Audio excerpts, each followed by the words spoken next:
नमस्कार दोस्तों, टॉप ज्ञान धारा यूट्यूब चैनल में आप सभी का स्वागत है। दोस्तों, आपसे प्रार्थना करते हैं आज की वीडियो आप कंटिन्यू पूरी जरूर देखिएगा। आज हम जानेंगे कबीर साहब के जन्म के संबंध में कुछ विशेष बातें जो आपको शायद नहीं पता होंगी। तो दोस्तों चलिए वीडियो करते हैं स्टार्ट। कबीर साहब के माता पिता कौन थे? जैसा वेदों में वर्णित है कि पूर्ण परमेश्वर कबीर भी माता के गर्भ से जन्म नहीं लेता है, वो स्वयं सतलोक से अवतरित होते हैं और निसंतान दंपति को प्राप्त होते हैं। 600 वर्ष पूर्व जब कबीर परमेश्वर आए तो उन्होंने नीरू और नीमा को अपना माता पिता चुना। नीरू और नीमा निसंतान दंपति थे जो जुलाहे का कार्य करते थे। वे बालक रूपी कबीर परमात्मा को लहर तारा तालाब से उठाकर घर ले आए। यह परमेश्वर कबीर की अलौकिक लीला है। अब बात करेंगे नीरू नीमा कौन थे। जी हाँ दोस्तों, नीरू और नीमा यानी कबीर परमेश्वर के माता पिता वास्तव में ब्राह्मण थे, जिन्हें अन्य ब्राह्मणों की ईर्ष्या के परिणाम स्वरूप मुसलमानों द्वारा जबरन धर्म परिवर्तित कर दिया गया था। नीरू का नाम गौरीशंकर तथा नीमा का नाम सरस्वती था। वे दोनों शिव जी के उपासक थे। वे परमात्मा चाहने वाली आत्माओं के बीच शिव पुराण का कथा वाचन किया करते थे। वे किसी से कोई दान आदि नहीं लेते थे, फिर भी किसी भक्त द्वारा दिए जाने पर जरूरत के अनुसार रख लेते थे एवं बचे हुए धन का भंडारा कर दिया करते थे। अन्य ब्राह्मणों को गौरी शंकर और सरस्वती द्वारा किए जाने वाली इस निस्वार्थ भाव से की जाने वाली कथा से ईर्ष्या होने लगी। गौरी शंकर किसी भी भक्तात्मा को धन के लालच में बहकाता नहीं था, जिसके परिणाम स्वरूप वो अनुयायियों में प्रिय बन गया। वहीं दूसरी ओर मुसलमानों को यह पता हो गया कि कोई भी हिंदू ब्राह्मण उनके पक्ष में नहीं है, जिसका उन्होंने फायदा उठाया और जबरदस्ती उनके घर में पानी छिड़क दिया एवं उन्हें भी पिला दिया, उन्हें धर्म परिवर्तित कर दिया। इस पर हिंदू ब्राह्मणों ने कहा कि वे मुस्लिम हो चुके हैं एवं उनका अब कोई वास्ता नहीं रह सकता। बेचारे गौरी शंकर और सरस्वती के पास कोई रास्ता नहीं बचा। मुस्लिमों ने उनका नाम क्रमशः नीरू और नीमा रख दिया। उन्हें जो भी दान मिला करता था वे उस समय का निर्वाह करके बाकी बचा हुआ दान कर दिया करते थे। अब ना तो उनके पास कोई संचित राशि थी और ना ही उनके पास आजीविका का कोई साधन बचा था, क्योंकि दान आना बंद हो गया और वे मुस्लिम ठहराए जा चुके थे। ऐसी स्थिति में उन्होंने चरखा लेकर जुलाहे का कार्य प्रारंभ कर दिया, किंतु अब भी वे मात्र जीविका निर्वाह का धन रखकर अन्य बचे धन का भंडारा कर दिया करते थे। नीरू और नीमा का गंगा में स्नान करना अन्य ब्राह्मणों ने बंद कर दिया था, क्योंकि उनके अनुसार वे मुस्लिम हो गए थे।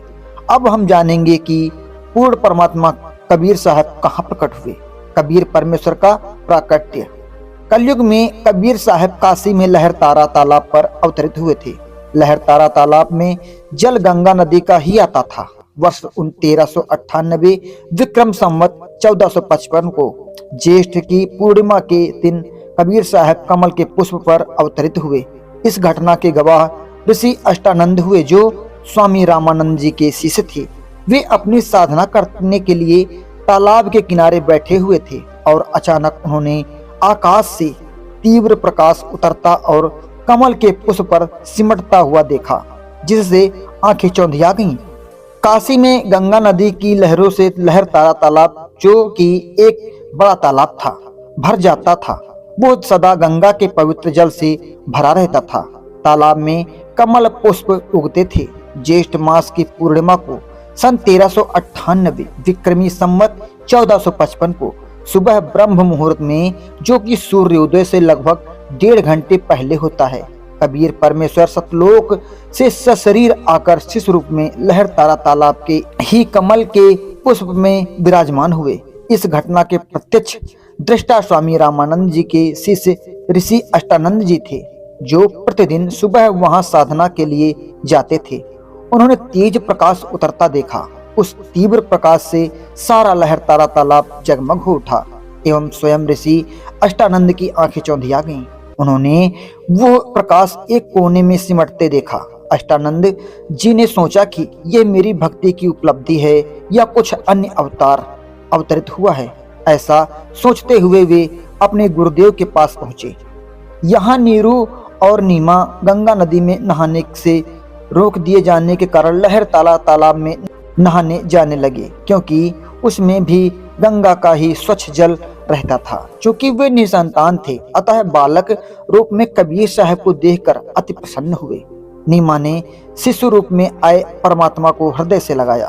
तब नीरू को परमात्मा ने स्वयं उसी बालक रूप में ही घर ले चलने का आदेश दिया। परमात्मा कबीर साहब का लालन पालन। अब बात करेंगे परमात्मा कबीर साहब का लालन पालन के विषय में। नीरू नीमा शिशु रूप में कबीर परमात्मा को घर ले आए। परमेश्वर कबीर बहुत सुंदर थे और पूरी काशी उस सुंदर मुखड़े वाले परमेश्वर के अवतार को देखने के लिए चली आई। किसी ने भी इतना सुंदर बालक पहले कभी नहीं देखा था। काशीवासी स्वयं कह रहे थे कि इतना सुंदर बालक कभी नहीं देखा। काशी के स्त्री पुरुष कह रहे थे कि किसी ब्रह्मा विष्णु महेश में से किसी का अवतरण हुआ है। ब्रह्मा विष्णु महेश ने कहा कि यह कोई अन्य परम शक्ति है। कबीर परमेश्वर का सुंदर मुखड़ा देखकर सभी पूछना भूल गए कि इस बालक को आप कहां से लाए हैं। 25 दिनों तक कबीर साहब ने कुछ भी ग्रहण नहीं किया। इस बात से नीरू और नीमा अत्यंत दुखी हुए। दुखी होकर नीरू नीमा ने भगवान शिव से प्रार्थना की, क्योंकि वे भगवान शिव के अनुयायी थे। तब शिव जी एक साधु का वेश बनाकर आए तथा नीमा ने अपने सारी व्यथा शिव जी को सुनाई। शिव जी ने परमेश्वर कबीर साहब को गोद में लिया। तब परमेश्वर कबीर ने शिव जी को संवाद किया एवं उन्हें प्रेरणा दी। तब कबीर जी के बताए अनुसार शिव जी ने नीरू को कुंवारी गाय लाने का आदेश दिया। कुंवारी गाय पर हाथ रखते ही गाय ने दूध देना प्रारंभ कर दिया और वह दूध कबीर साहब ने पिया। परमात्मा की इस लीला का जिक्र वेदों में भी है। जब काजी मुल्ला कबीर साहब के नामकरण के लिए आए तब उन्होंने कुरान खोली, लेकिन पुस्तक के सभी अक्षर कबीर कबीर हो गए। उन्होंने पुनः प्रयत्न किया, लेकिन तब भी सभी अक्षर कबीर में तब्दील हो गए।